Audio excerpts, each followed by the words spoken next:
Hopefully, we won't get a whole lot of noise or any more disruptions. All right.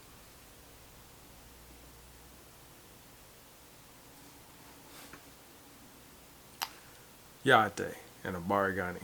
Welcome to the Dragon's Den. I'm the young old man, and today I'm going to be talking about films. In particular,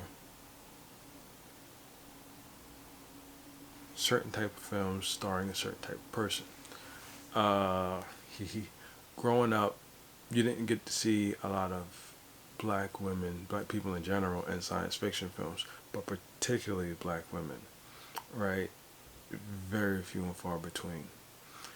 Um, so that's what I'm going to be talking about today. Black women in films, particularly sci-fi films.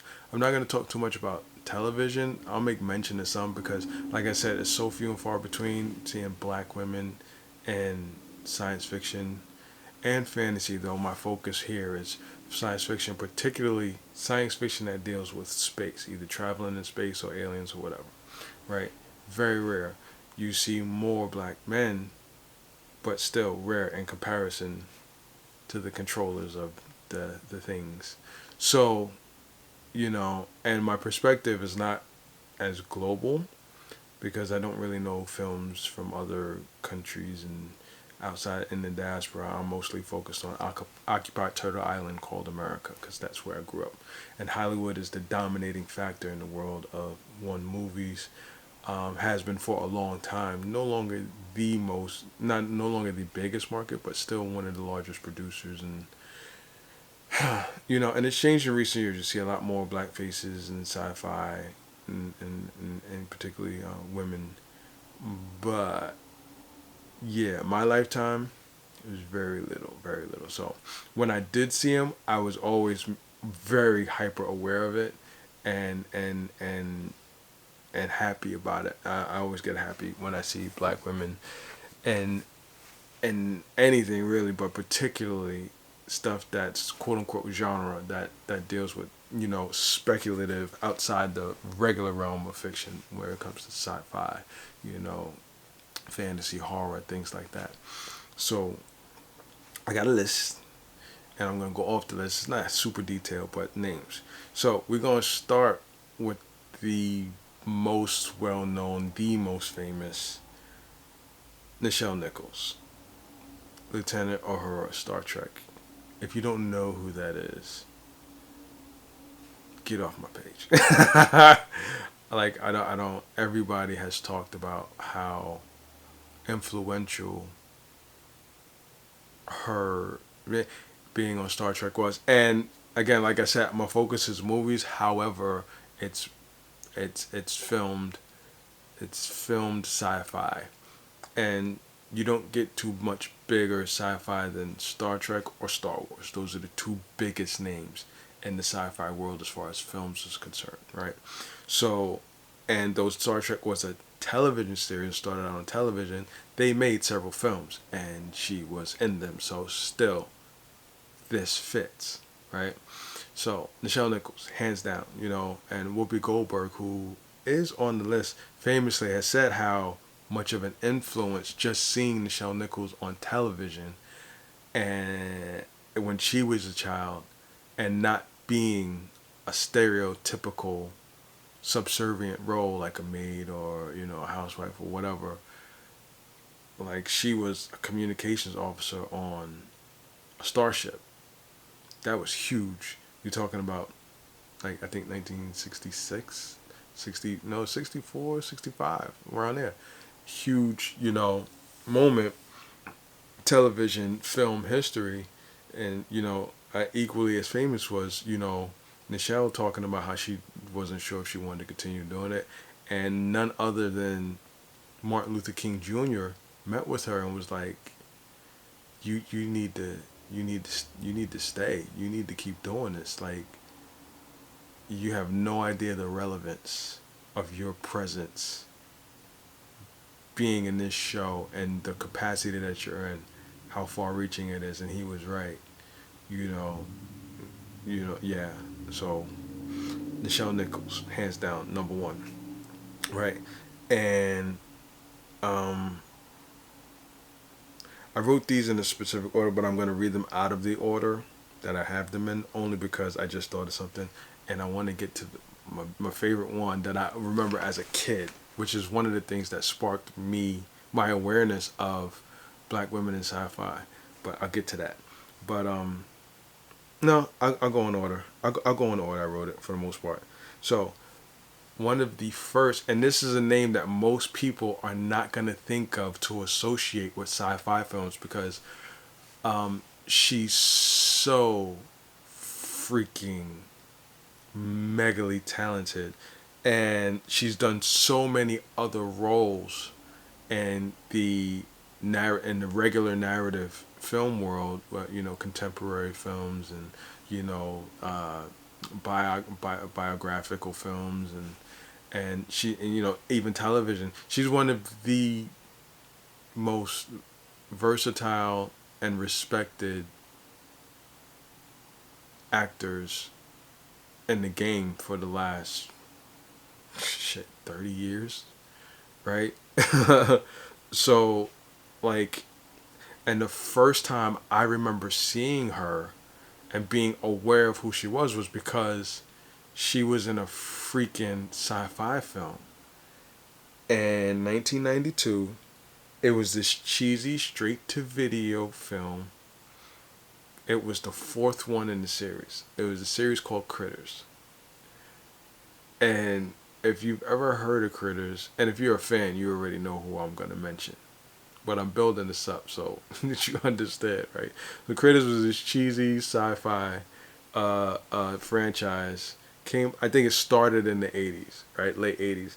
And it was about these little creatures. It's kind of like it's a comedic take. It's almost sci-fi comedy. They try to be serious, but it's so cheesy. But it's kind of like a mix of Gremlins and Alien, right? And there are these little aliens, and I forget the first movie, but they crash land on Earth. Some humanoid aliens that are hunting them come to Earth to kill them off, and so really funny. Look it up if you've never heard of. But in Critters 4, which I don't think ever saw theaters and went straight to video, because this is the era of, and Critters 4 was 92, so this is still an era of VHS and home rentals and all that stuff. So Angela Bassett is in Critters 4. And from what I remember, it was a pretty big role. I think she survived the whole movie. I don't remember. I haven't seen it in so long. But I never forgot that she was in it. And that was the first time, to my memory, that I saw a black woman in a sci-fi film. And it was like, yeah, we belong in space, right? I mean, outside of Nichelle Nichols, like, you hadn't seen anybody else. You hadn't seen any other black women in space. Angela Bassett was the first one for me that I remember seeing. I was like, yo, this is cool. I would watch Critters 4 now. As cheesy as it is, I would watch it now just because Angela's in it, right? And there's another sci-fi film that Angela Bassett, she was in several actually, but there's another sci-fi film, space film, which is what my main focus is for this, like I said. But there's another film that takes place in space that Angela Bassett called Supernova, and she co-starred with James Spader, who's an actor I really like. But yeah, Supernova was really good. She survives to the end. It was more of, it was a like a thriller type of, it was like not really horror, but there was an alien presence, and it infected one of the crew members on the ship or the space station or whatever. But her and James Spader were the main characters, and they survived. So Supernova was really good. I mean, it's great sci-fi. It stands up to this day. I have it. I have it in my collection. That's how it's worth looking up and watching it. But Angela Bassett was in Supernova. There was another film at the time. It was very futuristic. It And Supernova came out 2000, and this other one was 95, right? So Critters was 92, Supernova was 2000, but this one's 95, and she was a pretty strong. She wasn't a lead, but she was like a strong like secondary character. Actually, no, she was like almost a co-lead in this one, Strange Days. If you've seen Strange Days, it stars Joseph Fiennes and a bunch of other uh, actors that have gone on to make big names of themselves since then. But yeah, she was in Strange Days. That was a pretty cool film. I think she played like she was a tough person. She was like a tough girl, and it was like it wasn't space future. It was modern. It was contemporary future, contemporary science fiction. So it was Earth and kind of a type of dystopian type cityscape and stuff like that. But but she was in the action and she was shooting guns. It was really cool. So and then she had she showed up as like a background character and an episode of the Alienation television series, which I love. That's one of my favorite television series. Alienation. It's one of my favorite movies and one of my favorite television series. And she showed up in like one episode of that. And then of course we know her. You know, her most recent foray into sci-fi is the Marvel films as Queen Ramonda, Black Panther's mom. So yeah, Angela Bassett is one of my sci-fi heroes. Most people, when you think of Angela Bassett, you don't think of her work in sci-fi, but I do, because I know. So another really big name, you know, almost like the heir apparent to Angela as far as just her the breadth, the gamut of her work, you know, from television to films and you know, from drama to you know whatever. She also has done a lot of quote unquote genre work, a lot of speculative fiction, sci-fi, fantasy stuff. The great, beautiful, oh my god, I would love to work with this woman. Yeah, Gina Torres. Gina Torres. Gina Torres. So a lot of people know her from the she made a whole bunch of she was in a whole bunch of like sci-fi, fantastical, fantasy type TV series like in the 90s. Late 90s, early 2000s. And then one big series that that became like a cult classic even though like it got low ratings, a lot of people didn't watch it, but it had a huge following after the fact was Firefly, which came out 2020 in 2002. Now, I didn't know about Firefly. Um, and what happened was after the show, it was on like one season, 2002, and then um,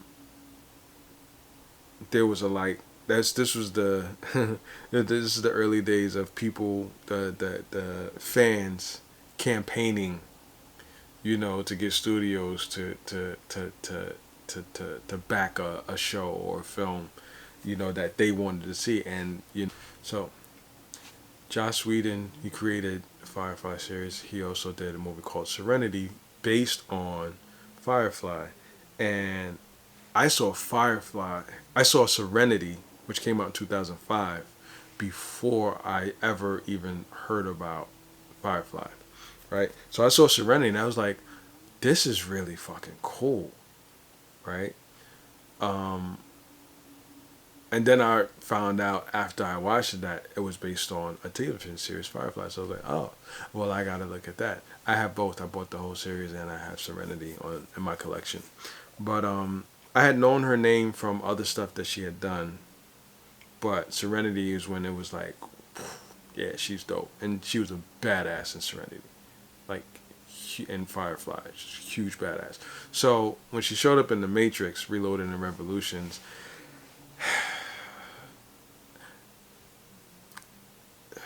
as happy as I was to see her on screen, it was it was a waste of her talents. It really was. Um, but she was still great in it. You know, the role she played, you know, being the mom, and Xavier, and then having known a gay, and it was good. And her being the, she was also a mom, but she wanted to fight. I don't know. Me personally, I would have switched those roles. I would have had Gina Torres be the badass that wanted to fight and Nona Gay be, but I ain't casting. But I would have had Gina Torres have a bigger role in it anyway. I was glad that Jada was in it, and she got to be a captain, ship's captain, and be a badass. So, you know, and Jada's on the list, but she's only on the list for Matrix and Matrix Reloaded, so I'll mention her now. Even though she was in one of my favorite horror fantasy style movies, I'm gonna do a whole separate video for the fantastic and fantasy borderline, films, because I think there's, again, same type of presence. It's like not a lot, but they're there. Um, but I don't watch a lot of horror and thrillers and stuff, so I'm gonna have to research that. But yeah. But Gina Torres. So Serenity, Firefly, Matrix, Reloaded, and Revolutions, which was both 2003. And then she's done voices for Star Wars Rebels and Forces of Destiny, which voice acting still counts. So, and she was Ketsu Onyo, which I believe is like some kind of a, bounty hunter or something. I don't remember. I did watch part of Rebels. I don't think I finished it, and I read some of the Force. I read the children's books, Forces of Destiny, because I bought it for my daughter. But I don't think I watched the cartoon they created on Disney Plus. I have to check that out. But I did mention Whoopi Goldberg's name when I was talking about Nichelle Nichols in the beginning, and Whoopi Goldberg is mentioned because she played Guinan on the Star Trek The Next Generation series, but she also did show up and the films with Star Trek Next Generation cast, Nemesis and Generations, even though she was uncredited, she was still in it as Guinan, so she counts. Because Whoopi's one of my favorite people in entertainment, has been for a long time. She's absolutely beautiful. She always has been, and I don't want to hear no shit about Whoopi. I'll cancel you. You'll be blocked. I don't, whatever I got to do, leave Whoopi alone. All right. So and I already mentioned Jada. So and I will change that list only because I want to save her for last. So because her character in that film was one of my favorites. So I'm gonna save her to last. So going down the list, remember her. So next name on the list is Zoe Saldana. So Zoe Saldana, we know who she is. She's a really good actor, very versatile, does a whole lot of stuff, but I like that she does genre stuff, and she's Afro. Well, I think she self-identifies as Afro Latina, so but she's black, and she's made a big freaking deal about how black she was, in a very spectacular way that fucking blew up. And I'm not gonna talk about all that right now. Maybe another video, but yeah, she played someone she had no business playing in the film, and though her heart was in the right place, and she wasn't. She was doubling down hard during the time, but she has since said, "Yeah, I shouldn't have did that." I appreciate that she revisited that and said, "Yeah, I shouldn't have did that." You black, but come on, you already know. So anyway, but Zoe Saldana, she was in when they reprised Star Trek with a whole new, same characters but different cast, newer actors and stuff. She was the new Lieutenant Uhura. So, again, acknowledging the importance of Nichelle Nichols being the original. So Zoe Saldana got to reprise what Nichelle Nichols started and became the new Lieutenant Uhura, which was really cool. And then, of course, we know her from Avatar, which, heavy makeup and CGI. And we also know her as Gamora in the Marvel Universe, Guardians of the Galaxy. She was in all of the Guardians of the Galaxies and in some of the Avengers movies because big war with Thanos and stuff. And her being Thanos' daughter. So, And the cool thing about her being in those films is not only is she on screen, but she's in heavy makeup. She's an alien character, which that's usually what they do to us historically, especially Star Trek. Though Star Trek was pretty good about having black people occasionally. A lot of times they were either Klingons or in some kind of alien makeup. Yeah, problematic in so many ways, but that's not what's being done to Zoe Saldana. She's a good actor and she just fits the characters and so. But those characters, I mean, Gamora is green in the comics, so, and then Neytiri and Avatar, they're blue aliens, so they're not trying to hide the fact that she's black. It's just these are aliens, so.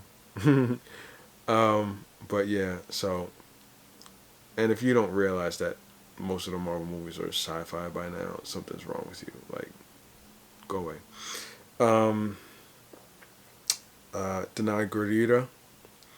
Um, we know her. She's in Black Panther films, Marvel again, because she's Lieutenant. Not excuse me, not Lieutenant. Blah, blah, blah, I'm thinking Lieutenant Horror. She's General Okoye, the Dora Milaje, and then I'm going to mention this television series, even though it's. I mean, technically, it is sci-fi. It's sci-fi horror. It's not fantasy but and it's a television show, not a movie. But she's a big role in it. Walking Dead. She plays Michonne. So, and that was cool. I never read the comic. I haven't picked it up, and I still have no real desire because I'm not the biggest fan of zombies. Even though the show's not really about zombies, it's about the aftermath of if zombies happen and how humanity survives and things like that. So, but I don't need to read that stuff. I'll watch certain films, zombie films, and I've watched Walking Dead. It was interesting. Uh, it was infinitely more interesting once Michonne showed up. Because I hadn't read the comics, I didn't know the characters. So when I found out that was actually a character in the books, and I was like, oh, she really is badass, and it's really cool. So wonderful, and it's problematic. It's very problematic the way they treated most of the black characters in the show, but it's predictable. But she's the exception, so that's cool. But yeah. Anyway, and then one of my favorites, and it's my favorite because she had the lead. And I know a lot of people don't like this film, and I guarantee you, and I've had conversations, so I know the reason why the majority of people don't like this film. Their go-to is, well, it doesn't really follow the comics and this, that, whatever. Well, very few comic movies follow the comics. That's a given. It's very hard to follow what's in the comic book in film, to a degree. And then, it's a different medium, and there are going to be concessions. And sometimes the story that's in the comics just really it's not going to fit for the screen. Whatever. Until you've actually made a film, like at this point, which I have. I've made films, I've been part of making films, so at this point, like I've always had a good opinion, but now my opinion is even more solid. So non-filmmakers, I don't even really take their opinions very seriously anymore, and especially when it comes to movies where the dominating culture of people don't see themselves, and that's the reason why they don't like the films. They never admit it because it's so subconscious, it's so embedded in their minds that they don't even realize the only reason why they don't like the story and they're disconnected from it is because the main character or too many of the main characters on the screen don't look like them. They haven't. I'm not gonna go into a socio-cultural discourse right now, but you know what I'm talking about. So, Sanaa Lathan, Alien versus Predator. She was the lead actor in that film. She actually fought alongside the Predators against the aliens and survived at the end. She was the end survivor, much like Arnold Schwarzenegger in the original Predator, much like Danny Glover in Predator 2, which again, great film. So many people dislike it, and it's because, well, Danny Glover's the lead. Same thing with Sanaa Lathan. Now, that was a black man. That was, what was that? 89, 90, 91 maybe? So this is Sanaa Lathan. This is 2004. Now, I know Alien versus Predator was a comic first. So all of the comic bros, of course, are going to hate it. Um, I never followed the comic. I don't care. I know that that was the main go-to. Yeah, but you're not supposed to be watching the film because it's going to mirror the comic. You're supposed to be watching the film because it's going to be a good film. And the storyline was actually good. Sanaa Lathan's character was an expert in her field, so it wasn't even like she was an accidental, you know, add in to this adventure that happens around her, and then she gets pulled into it, and then no, she was an expert in the field. She was literally handpicked to go on an expedition that starts the movie off, and leads to all of the shit that happens. So she was a professional, intelligent woman, and was portrayed as such through the whole thing, who became a fighter for survival, for her survival and everybody else, and she's the one who lived and got the respect of the Predator at the end. Yeah, white boys wasn't gonna like this film from jump. The fact that it got made with her as the lead and it actually made it to theaters is a fucking miracle. And I love that movie. And I love it because the storyline actually makes sense. It was actually done pretty well. And even though it didn't follow the comics, I wouldn't know because I didn't read the comics. I don't care. The storyline was good. The acting was good. And and the cherry on top was the main character was a black woman who was the fucking survivor. You goddamn right I love that movie. And everybody who doesn't love it, fuck you. Because the only reason why you don't love it is because there's a black woman that was the lead who survived. And I'll tell you to your face, I am. So there's that. So yeah, and then of course, she had a cameo appearance in Blade, which kicked off the whole Marvel Cinematic Universe, even though the Marvel Cinematic Universe didn't exist at the time, but Marvel Studios was going bankrupt and was about to go out of business until Wesley Snipes made Blade and saved the goddamn studio and Marvel's freaking film name, right? So, yeah, there would be no MCU without Wesley Snipes and Blade. And she played Blade's mother in that film very briefly. So, problematic the way they had to have that end, but I get it. But again, another actor who was very diverse in her characters and the fact that she did genre. Oh, sorry, I had to check a message. Who did sci-fi and genre work, so really good. Give me a minute. So, pardon the jump, but after I downloaded my videos and I got the editing, I realized for some reason the end of this video, when my camera was saving it, somehow I don't know what I did, but it didn't save the end of the video because I know I recorded the rest of this, so I'm going to do that now.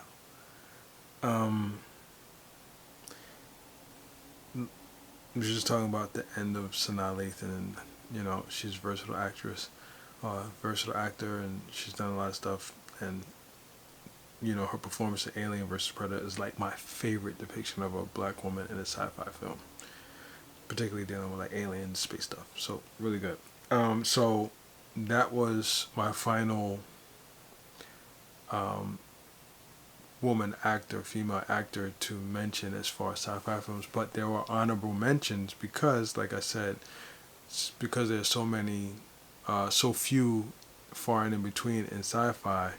Over the years, it's becoming more and more normalized and apparent. But so, going all the way back to 1971, honorable mention is, and to be clear, I know I did this because I remember doing this.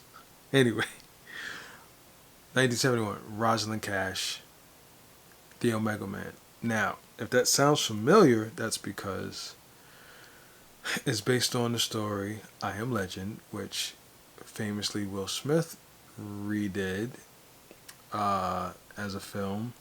And in the original, it was a white man, I think it was Charlton Heston, I think, playing. And, he was the last man on Earth. And, Rosalind Cash was in that. And problematic depiction of their relationship, of course, because, 71, coming out of that era, whatever, she's a black woman. And Rosalind Cash is one of my favorite female actors. She's beautiful as all get out. And she's also hugely talented. There was so many talented black female actors in the 70s that just because of the time that they were born in just did not get a chance. It's upsetting. Anyway, next, one of my absolutely favorite actors, period, male, female, ever, because every time she was on screen, she stole the scene. And not because she was just bulldozing, the scene. It's because she's just so charismatic, so energetic, so drawing you in. Paula Kelly in Soylent Green. I don't think I've ever watched Soylent Green. This is 1973. It's a pretty famous story, but I don't remember what it is right now. Because like I said, I have recorded all this already, and I don't remember what it. I remember doing it. I remember what was said. I don't know why this didn't record. Listen, I had a beer. I'm tired, and I just want to get this done. Don't get at me. Okay, and so Rosalind Cash, Paula Kelly, and then one of the most famous ones, right, from my era, from my generation, of course, is Tina Turner. Mad Max Beyond Thunderdome, 1985. Like, it was just the best. Like, Tina Turner was, of course, at the height of her popularity as a solo recording or music recording artist. So for her to show up as this, the ruling queen over this desolate dystopian, township or whatever, Thunderdome, and a desolate future, was really cool because it was set in the Mad Max universe, which was famously started off in Mad Max, and then what was it? Road Warrior, which was Mad Max 2. And so Mad Max Beyond Thunderdome was the third version, and that was Mel Gibson playing Mad Max. I actually saw Road Warrior first, because I just did, because like the first Mad Max was actually kind of like an indie film, and it was set in Australia. I'm pretty sure it was filmed in Australia, so it made its way to America. But the popularity of that, I guess, in the underground and the independent film markets back then, late 70s, early 80s, led to it getting picked up. Much like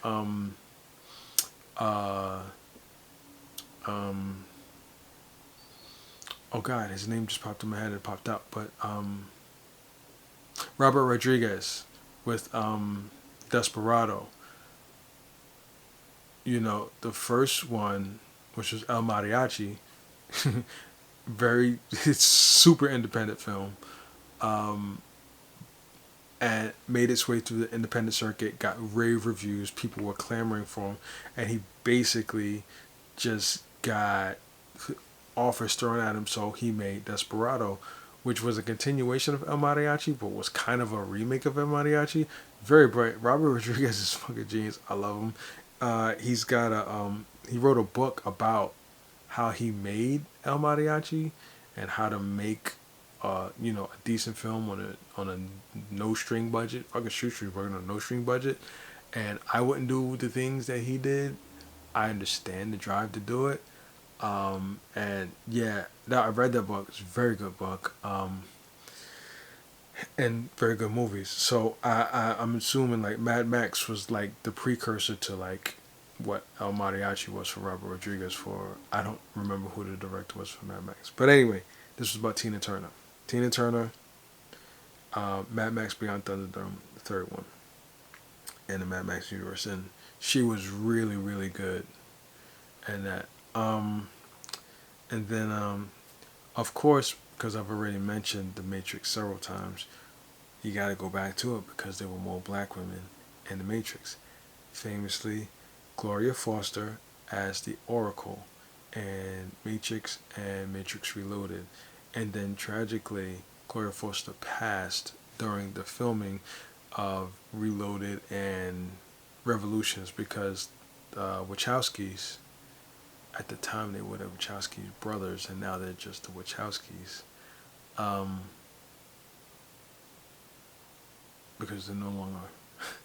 Anyway, so Gloria Foster passed during the filming of those two because they filmed Reloaded and Revolutions back to back, and so they got Mary Alice, the great Mary Alice, to take over the role of the Oracle, and it fits, in the Matrix because the Oracle is a machine. She's a program inside the Matrix, and so they had a very good way of explaining why her her digital representation of self is now different in the final film, uh, which works for that type of film. So Mary Alice and Gloria Foster both playing the Oracle. Great role. They both did excellent with it. And then my final honorable mention is Sonequa Martin Green because, again, going back to the beginning, she's playing in the Star Trek universe, Star Trek Discovery, which is one of the last, outside of Picard, is one of the last Star Trek properties on television. That was 2017, and Picard just came out like 2021, I think. So, but Sonequa Martin Green, Star Trek Discovery, so space science fiction, and that's television. And she also is a veteran of The Walking Dead, right? And she had a pretty good run on that. I appreciated they didn't do her completely dirty, her character. She got to go out in a very good way, but most of the ways most of the black characters that did go out on that show went out were problematic. No matter how well no matter how well the storyline fit, their demises. I'm sorry, no. But yeah. So Sonequa Martin Green is the final honorable mention. So that's my journey and my appreciation for black women in science fiction, particularly in movies, but television too. Gotta mention it because it started in television with the great Nichelle Nichols, and has only expanded over the years. So this is that post. So now you know why my shirt color changed because somehow I didn't record the ending to this or it didn't save on my camera. Anyway, I hope you enjoyed the video. Like it, click subscribe, click notifications, all the good stuff. I don't have up all of my things yet. I'm still working on that, just like I'm working on the page, so bear with me. Thanks for watching, and I will see you in the next video. Agone, peace. Be kind, be safe, don't take no shit. YOM Man out.